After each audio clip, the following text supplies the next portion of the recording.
বন্ধুরা দেখো তো, প্রথমে একটি ছবি তোমাদের সামনে এসেছে। তোমরা কি দেখতে পাচ্ছ ছবিগুলো? এই ছবিতে আমরা কি দেখতে পাচ্ছি? অনেক লোকজন রাস্তা, এটা একটা রাস্তার দৃশ্য। দেখো গাড়ি ঘোড়া যাচ্ছে আর অসংখ্য অসংখ্য মানুষ রাস্তায় চলাচল করছে। অনেক ভিড়, মানুষের অনেক ভিড়, এখানে লোকজন অনেক বেশি, তাই না? দেখো এখানে কি দেখতে পাচ্ছি, রাস্তায় প্রচুর যানজট, এত পরিমাণে রাস্তায় গাড়ি যে লোকজন যাওয়ার মতো কোনো উপায় নাই। শিক্ষার্থী বন্ধুরা বলো তো, এত গাড়ি কেন? ঠিক বলেছ, লোকজন যত বেশি হবে যানবাহনও তত বাড়বে, কারণ মানুষের চলাচলের জন্য যানবাহন অনেক দরকার। শিক্ষার্থীরা দেখো তো, এই ছবিটা দেখে তোমরা কি বুঝতে পারছ? ঠিক বলেছ, এটা একটা হাসপাতালের দৃশ্য। দেখো এখানে অনেক রোগী, হাসপাতালে সিট খালি নাই, তাই রোগীরা কি করছে দেখো, নিচেই শুয়ে আছে। শিক্ষার্থী বন্ধুরা, এত বেশি লোকজন যে হসপিটালেও জায়গা হচ্ছে না। এখানে দেখো তো বন্ধুরা, এটা একটা বিদ্যালয়ের দৃশ্য, পরীক্ষা হচ্ছে। দেখো অনেক ছাত্রী, এখানে কি হচ্ছে দেখো, গাদাগাদি ঠাসাঠাসি করে বসে তারা পরীক্ষা দিচ্ছে। এত বেশি পরীক্ষার্থী, তাদের জায়গা দেয়াই কষ্ট হয়ে যাচ্ছে। আমরা আরো কিছু ছবি দেখি। শিক্ষার্থীরা দেখো, এখানে কি চাকরির সন্ধানে অনেক লোকজন এখানে ভিড় করে আছে। দেখো লেখা আছে কর্ম খালি নাই। এত লোকজন, তাদের কাজ নাই, কাজের জন্য তারা বিভিন্ন জায়গায় কি করছে, সন্ধান নিচ্ছে, কাজের সন্ধান নিচ্ছে। শিক্ষার্থীরা এখানে দেখো, এটা কি একটা নদী দেখা যাচ্ছে। নদীর পাশে পানি থেকে একদম নদীর পাশ পর্যন্ত দেখো অনেক নোংরা আবর্জনা পড়ে আছে। দেখো নদীটা ময়লা আবর্জনায় ভরাট হতে চলেছে, তাই না? শিক্ষার্থীরা আমরা বেশ কিছু ছবি দেখলাম। এই ছবিগুলো দেখে আমাদের কি মনে হচ্ছে বলো তো? শিক্ষার্থীরা আমরা যে ছবিগুলো দেখলাম, এই সবগুলো ছবিতে এত বেশি লোকজন যে কোথাও জায়গা নাই, রাস্তাঘাটে চলার জায়গা নাই, হাসপাতালে রোগীর বেড খালি নাই, কর্মসংস্থান খালি নাই। তার মানে কি, জনসংখ্যা অতিরিক্ত বেড়ে চলেছে, তাই না? শিক্ষার্থীরা আজ আমাদের পাঠের বিষয়বস্তু কি হতে পারে তোমরা ধারণা করো তো? ঠিক বলেছ, বাংলাদেশের জনসংখ্যা। আমাদের আজ অধ্যায় 16, অধ্যায় 13, পাঠ 1, 66 পৃষ্ঠা। আমাদের 13 অধ্যায় বাংলাদেশের জনসংখ্যা। আমাদের আজকের পাঠ 1, বাংলাদেশের জনসংখ্যা বৃদ্ধির কারণ। কি কি কারণে বাংলাদেশের জনসংখ্যা এত বেশি, সেই বিষয়ে আমরা জানবো। তাহলে আজকের পাঠটি তোমরা দ্রুত তোমাদের খাতায় লিখে নাও, বাংলাদেশের জনসংখ্যা বৃদ্ধির কারণ। শিক্ষার্থীরা, জনসংখ্যা কিন্তু বাংলাদেশে 37 বছরে প্রায় দ্বিগুণ হয়ে গেছে। 37 বছরে বাংলাদেশের জনসংখ্যা দ্বিগুণ হয়ে গেছে। বর্তমানে জনসংখ্যা বৃদ্ধির হার কমেছে। বর্তমানে জনসংখ্যা বৃদ্ধির হার কিন্তু কমেছে।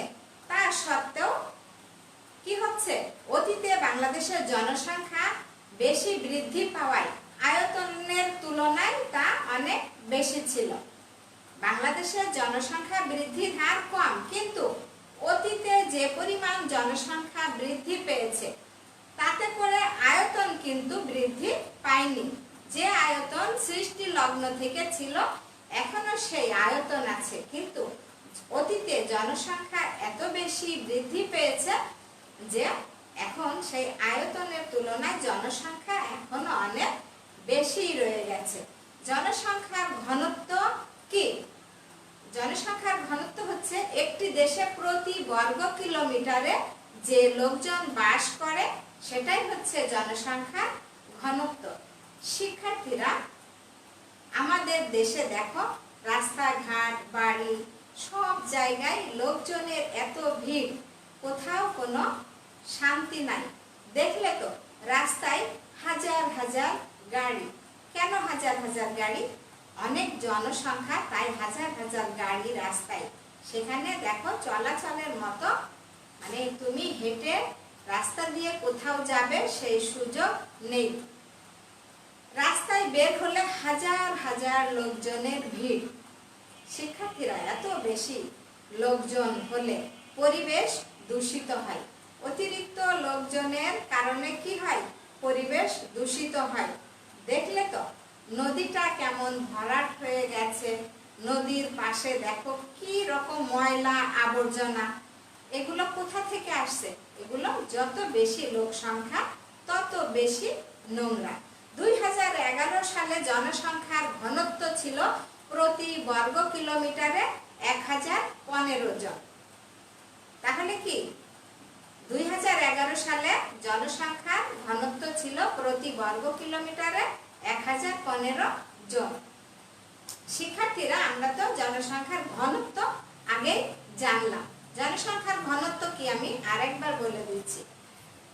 জনসংখ্যার ঘনত্ব হচ্ছে একটি দেশে প্রতি বর্গ কিলোমিটারে যতজন লোক বসবাস করে তাকে জনসংখ্যার ঘনত্ব বলে। শিক্ষার্থীরা, জনসংখ্যার ঘনত্বের দিক থেকে বাংলাদেশের অবস্থান বিশ্বে 11তম, সিঙ্গাপুরের অবস্থান তৃতীয়, হংকং এর অবস্থান চতুর্থ, প্রতিবেশী রাষ্ট্র ভারত 33তম স্থানে। আমাদের সবচেয়ে নিকটতম রাষ্ট্র হচ্ছে প্রতিবেশী রাষ্ট্র ভারত। ভারত আমাদের সবচেয়ে কাছের রাষ্ট্র। শিক্ষার্থীরা, ভারতের অবস্থান 33তম স্থানে এবং পাকিস্তানের অবস্থান 56তম। শিক্ষার্থীরা, তাহলে অতিরিক্ত জনসংখ্যার কুফলে কি হয়? অতিরিক্ত জনসংখ্যার কুফলে আমাদের কি কি ধরনের সমস্যা হতে পারে? তোমরাই বলো তো, যে লোক সংখ্যা যদি বেশি হয় তাহলে আমাদের কি কি সমস্যা হয়? ঠিক বলেছে শিক্ষার্থীরা। আমরা পরিবারের কথাই যদি ধরি, সেখান থেকে আমরা উপলব্ধি করতে পারবো যে জনসংখ্যা বেশি হলে কি কি ধরনের সমস্যার সৃষ্টি হয়। জনসংখ্যা বেশি হলে খাবার দাবারের সমস্যা হয়, শিক্ষার সুযোগ থেকে ছেলেমেয়েরা বঞ্চিত হয়, বাসস্থানের সমস্যা হয়, একই ঘরে অনেক লোকজন ঠাসাঠাসি গাদাগাদি করে তাদের বসবাস করতে হয়, যেমনটি দেখলাম আমরা হাসপাতালের দৃশ্য। তারপরে কি হয়? অতিরিক্ত জনসংখ্যার ফলে পরিবেশ দূষিত হয়। ভালো পোশাক পরিচ্ছদ পাওয়া যায় না, কারণ অনেক লোক সংখ্যা হলে তাদের জন্য যে প্রয়োজনীয় জিনিসপত্র সেটা জোগাড় করা পরিবারের পক্ষে সম্ভব হয়ে ওঠে না। শিক্ষার্থীরা, তাহলে আমরা চলো এখন বইয়ের সঙ্গে পরিচিত হই। শিক্ষার্থী বন্ধুরা, তোমরা তোমাদের বাংলাদেশ বিশ্ব পরিচয় বইয়ের 66 পৃষ্ঠা খুলে তোমরা হাত দাও, আমি পড়ে দেখাচ্ছি। তার আগে আমি তোমাদের একটি জনসংখ্যা সংক্রান্ত ছক দেখাচ্ছি। তোমরা এই ছকটি একটু মিলিয়ে নাও। তোমাদের বইয়ের 66 পৃষ্ঠা খোলো। শিক্ষার্থীরা, তোমাদের বইয়ের 66 পৃষ্ঠার শুরুতেই দেখো এখানে একটি ছক করে দেওয়া আছে। এখানে বাম দিকে আছে সাল, ডান দিকে আছে মোট জনসংখ্যা। শিক্ষার্থীরা, তাহলে কোন সালে কত জনসংখ্যা ছিল সেই তথ্যটি এখানে দেয়া আছে। শিক্ষার্থীরা, তোমরা একটু হাত দাও, আমি পড়ছি, তোমরা আমার সঙ্গে একটু মিলিয়ে নাও। 1974 সালে জনসংখ্যা ছিল 7,64,00,000। 1981 সালে জনসংখ্যা ছিল 8,99,00,000।